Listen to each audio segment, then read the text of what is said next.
Bapak Moderator, Ibu-ibu, Bapak-bapak yang saya hormati. Diminta menyumbang pikiran pada serangkaian peringatan kelahiran Pancasila ke-77 merupakan suatu kehormatan dan sekaligus tanggung jawab. Pancasila sekarang terancam dari 3 sudut.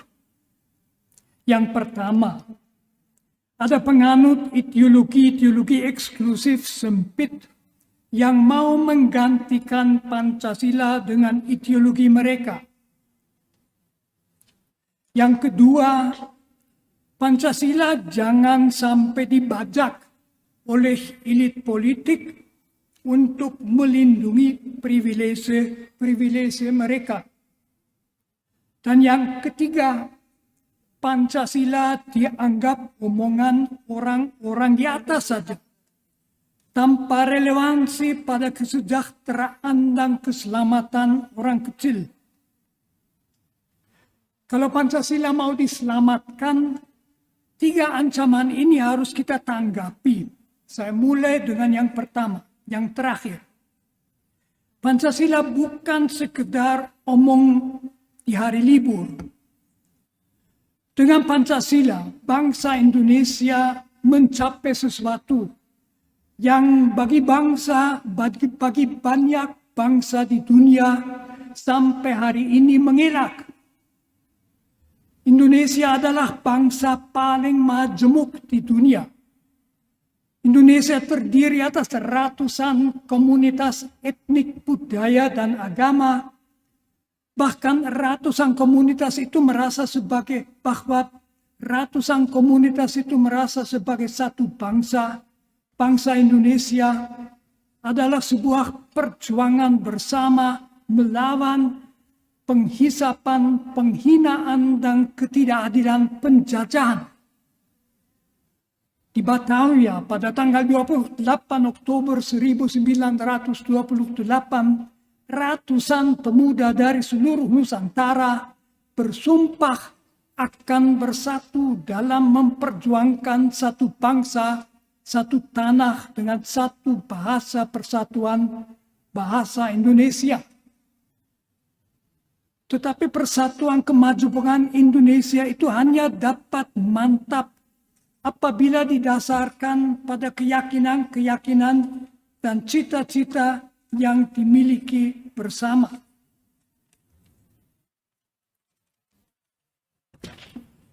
Adalah jasa historis luar biasa Soekarno, bahwa ia mengangkat cita-cita yang dimiliki seluruh bangsa dalam 5 sila Pancasila, serta bukti visi jernih PPKI yang menempatkan Pancasila dalam bentuk terakhir dalam pembukaan Undang-Undang Dasar Republik Indonesia. Dengan Pancasila, Indonesia berhasil mencapai sesuatu yang menjadi dasar kemantapan kebangsaannya, bahwa orang Indonesia dapat bangga bahwa dia orang Indonesia tanpa merasa terancam dalam identitas etnik, budaya, dan religiusnya.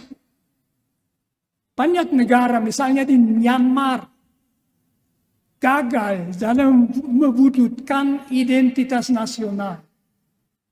Lalu identitas suatu suku atau agama mayoritas dijadikan identitas bangsa, dan suku-suku dan umat beragama lain merasa tertindas. Tetapi di Indonesia, orang Bugis tidak perlu menyingkirkan kebugisannya. Orang Minang tetap boleh bangga bahwa ia orang Minang. Dan orang Manggarai tetap membawa identitasnya sebagai orang Manggarai, sebagai orang Indonesia. Begitu pula mengutip almarhum Monsignor Albertus Sugio Pranoto, orang Katolik dapat 100% Katolik dan 100% Indonesia. Dan orang Islam dengan menjadi orang Indonesia 100% tidak perlu memotong sedikit pun dari identitas Islamiyah.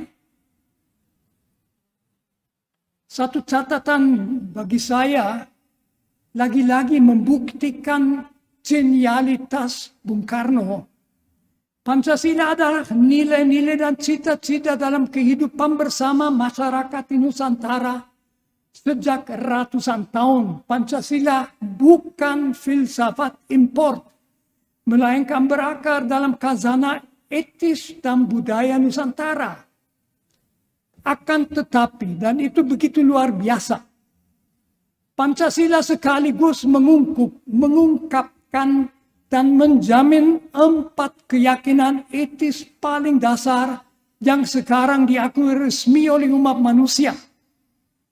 Sila pertama Pancasila jelas memuat hak asasi paling dasar, yaitu kebebasan beragama dan berkeyakinan. Sila kedua mengungkapkan harkat kemanusiaan universal yang terungkap dalam jaminan terhadap hak-hak asasi manusia dan dalam penolakan prinsipil terhadap penyelesaian suatu konflik dengan cara kekerasan dan perang. Sila keempat mengungkapkan keyakinan bahwa segenap kepemimpinan harus dilegitimasi secara demokratis. Sila kelima secara eksplisit mengungkapkan keyakinan bahwa kehidupan bersama harus didasarkan atas keadilan.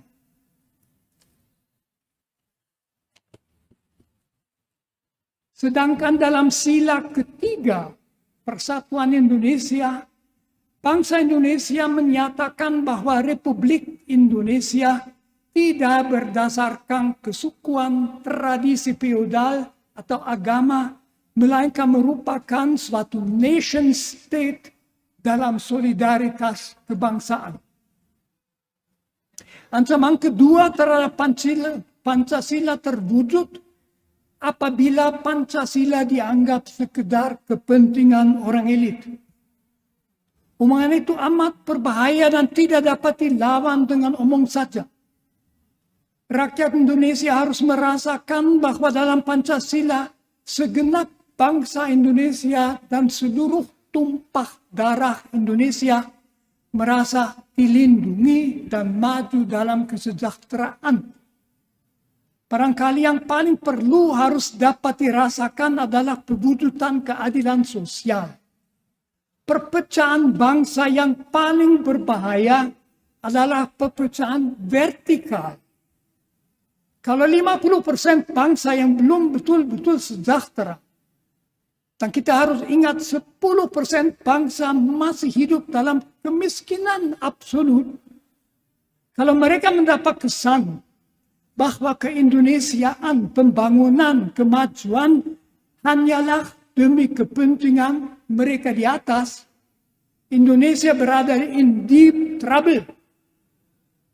Sebaliknya, kalau orang kecil, ya 50% bangsa dengan pendapatan paling rendah, mendapat harapan bahwa dalam Indonesia berpancasila, berdemokrasi, pasca reformasi, anak-anak mereka mempunyai harapan akan masa depan lebih baik, kita tidak perlu khawatir bahwa mereka akan tergoda oleh suatu ideologi anti-Pancasila. Jadi ibu-ibu, bapak-bapak adalah amat penting bahwa penghapusan kemiskinan dan jaminan kesejahteraan orang kecil menjadi prioritas segala pembangunan. Apakah itu petani kecil, orang yang bekerja di hutan, para nelayan, orang yang jauh dari Jakarta dan dari Pulau Jawa, keterjaminan keselamatan, kesejahteraan, kemantapan kehidupan, termasuk pendidikan dan kesehatan, harus, saya ulangi, harus menjadi prioritas perpolitikan kita, perpolitikan Anda. Kalau mereka sampai merasa bahwa Indonesia itu milik orang di atas, kita jangan heran kalau mereka tidak bisa berbuat apa-apa dengan Pancasila. Ancaman yang paling serius barangkali terhadap Pancasila adalah ancaman pertama. Ancaman dari ideologi eksklusif yang sering agamis yang mau menggantikan Pancasila. Ibu-ibu, bapak-bapak, menggantikan Pancasila dengan ideologi baik agamis maupun bukan agamis sama dengan menghancurkan kebangsaan Indonesia. Bangsa Indonesia merasa kokoh bersatu sebagai bangsa karena semua bersedia saling menghormati dalam perbedaan. Itulah inti Pancasila. Segenap keagamaan yang benar mengakui bahwa seluruh alam raya ciptaan Tuhan. Manusia sebagai laki-laki dan perempuan, sebagai makhluk berkeluarga, sebagai makhluk berbudaya, sebagai makhluk berbangsa dan bernegara. Karena itu keagamaan yang benar secara hakiki bersifat moderat. Artinya, agama tidak mau menyingkirkan nilai-nilai budaya dan kebangsaan, melainkan melindungi dan mendukungnya. Karena agamaan yang sejati sadar bahwa manusia dengan segala dimensi kehidupan diciptakan oleh Tuhan. Sebaliknya, para ideolog agamis ekstremis tidak menjunjung tinggi keagamaan, melainkan membajak agama yang mendorong mereka bukan hormat terhadap Tuhan yang menciptakan manusia dalam kemajemukannya, melainkan nafsu hati mereka yang ada kebencian, iri hati, bahkan ada nafsu membunuh. Tanda bahwa agama telah dibajak adalah kalau para pembajak itu membawa diri secara biadab. Karena itu begitu penting Indonesia sebagai negara berpancasila menjunjung tinggi toleransi beragama. Kita jangan memberi ruang kepada intoleransi. Zero tolerance terhadap intolerance. Intoleransi adalah suatu kelemahan manusia. Perlu Indonesia mewujudkan toleransi secara tegas dan konsisten. Sisa-sisa struktur intoleransi jangan kita biarkan. Setiap kemenangan intoleransi adalah suatu kekalahan bagi Indonesia karena merupakan pelecehan terhadap Pancasila.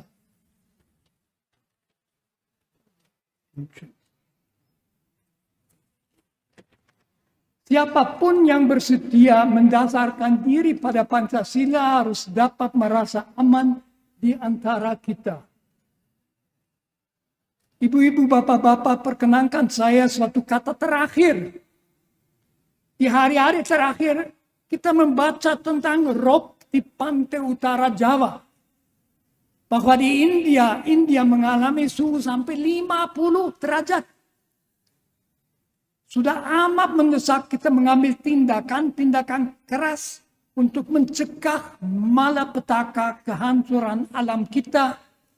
Kemanusiaan yang beradab menuntut agar kita juga bersikap beradab terhadap alam. Kalau kita lalai terus, kita segera akan merasakan akibatnya. Terima kasih.